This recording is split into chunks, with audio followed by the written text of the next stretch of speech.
Hey guys, here we have my 1968 Browning High Power. This is all original except for the magazine.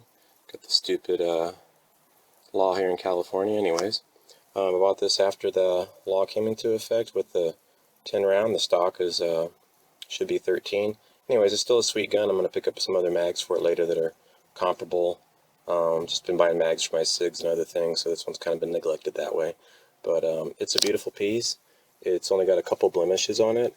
There's one kind of right in here, and then there's a little one, yeah, right back here. And with the light turned off in some ways with other stuff, you can see maybe a couple hairlines over here. So, yep, right on the tip of the barrel and stuff like that. You can see right there. There you go. Yeah, but those are hard to see. Not too many. I fired, I'm trying to think, maybe 5, 6, 750 through this thing, somewhere around in there. And this thing is a nail gun. It shoots straight every time. It's not kicking to the left or the right. Just pretty much, if it does, like pretty much straight up. It's got a nice long barrel. It's pretty accurate. And it's a little different than some other guns to take apart. You have to pull it back and put the lock on there, and then push the pin out from the other side. So let me go ahead and do that. I'm kind of the one-handed bandit here today. So I'll pop that out and I'll show you what it looks like on the inside. Okay, I decided before I actually get it totally apart, I'd show you what it looks like. I just basically pushed it back and pushed the little safety lock. It also doubles to lock the slide when you're going to take it apart. I pushed the little button in here that was out there before. You can see if well, I'll push it back down to show you. So you can see it's kind of raised in there, so it's pretty easy to do actually once you get it back and locked. And that's when you can push the button and then take out the little bar that's here. So it's a little different than the SIG. The SIG, you just flip a lever once it's locked on its own when you run out of ammo and drop the clip or put the lock in manually. Just kind of comparing those two anyways. Then after that, all you have to do is release the thing while you have your hand on there and take the piece off. So let me do that, and we'll get back to that in just a second. Okay, got the slide off, as you can see on here. Let's see if I can zoom in and get this here in the lighting. I don't know if it's going to do it. Oh, there we go. It says made in Belgium. The top, it says Browning Arms Company, St. Louis, Missouri, Montreal, PQ, made in Belgium. I think I can get it up here now. Maybe it'll... Here we go. Then all you have to do is take off this. It's got a little rounded fitting that fits in there with a small spring, and it doesn't have an outer thing like the SIG, so you can't really see the bar. It's got a nice heavy underlug on there, which really helps with the recoil. It's a pretty smart design, I think, with the Browning. And I've noticed that this thing just shoots extremely straight.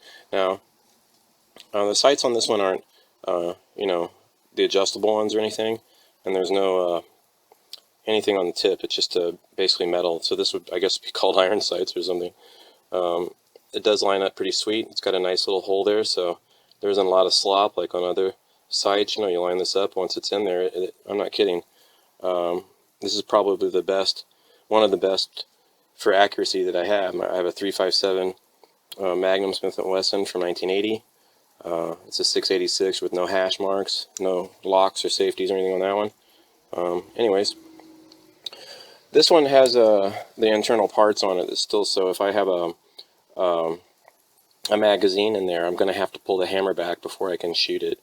And if I drop the magazine out, even with the hammer back and the one in the round in the chamber, I won't be able to shoot it either, which is not really something I'm worried about. This time, if I was going to do concealed carry, if I could ever get a permit here in California, that would be something I'd think about, but I don't know if it'd change legalities or whatever of it, but something to think about. Let me put it back together, and then I will show you the trigger action on this and how it actually does a dry fire. I'll just do one for you. All right, be right back. Hey guys, kind of changed my mind on the order here. I got the whoop, I want to drop that and dang it. The barrel out. You can see it's got some interesting raised grooves that are machined in there, so that's kind of interesting. It's a really nice barrel. I mean, it just shoots so straight. I'm going to take a look in there myself and see without the camera there. Yeah, I can see the rifling now. Let's see if I can get over there and get an angle. That's pretty hard. anyways, trust me, it's got some really nice rifling. It looks like it's got a, I don't know what the twist is on it, but anyways, it goes clockwise from here. It's really nice and sweet. This one's also numbered. It's got this stuff on there. It says, you know, the caliber, 35 millimeter MP. It's got some other markings. I'm not really sure what are on there. On the right under on the other side where my pinky is, right there.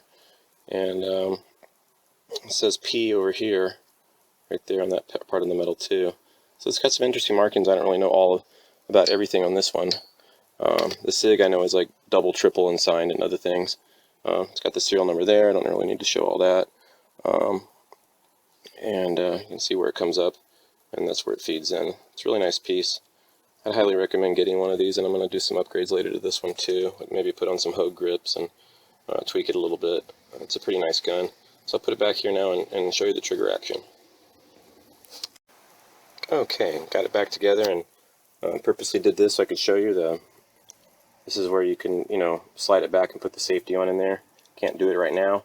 I did it so that it would simulate how it does it on a round if it was empty. So presumably this is empty, of course, because I already did that. But if you were thinking that it was full and you had another one you wanted to shoot, that'd be the slide release right there to make it go down.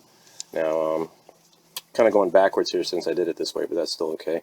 The trigger on this one, it's got a little bit, just a little bit of movement, but it's pretty far out there. And we'll do a dry fire this way, and then I'll show you some other things on it. So you have to have the hammer back on this one to do anything. It didn't move very far, you saw.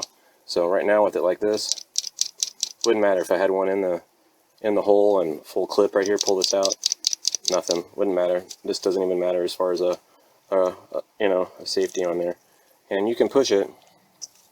Actually, you can only push it when I pull back the hammer. So I'd have to pull back the hammer, and then that's the only time I can actuate the safety. So if you had this holstered, you could pull it out, and you just have to remember to hit that really quickly with your thumb.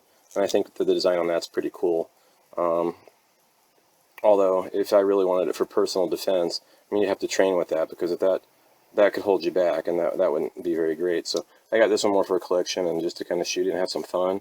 But I think for personal defense, I mean, that might be something that you know, might hold you back. But you'd have to train with it to get over that, so you wouldn't have a problem. Anyway, so like I said, I'm going to put the hammer back down. See, it can't shoot at all. And if I pull the hammer back, pull my hammer back, and then I'm going to drop the clip here. Okay, so I got no clip in here and a hammer back, just to show you. It still won't do anything. Even the trigger has a lot more play now, so that's kind of how this one works. Like I said, it's, you know, small sights, very accurate gun. Love it, love it, love it. So it's a good collector gun. I think this could be a good personal defense for home and stuff if you train with that and remember to pull that off of there. But other than that, I don't really rely on this one for that. I use my SIG or have my 357 for that, because there aren't any locks on those, so no worries on that. Alright guys, hope you like that. Got it from my birth year, made around the same time I was born in May. I thought that was pretty cool, 1968. You guys have a good holiday season, and I look forward to talking with you.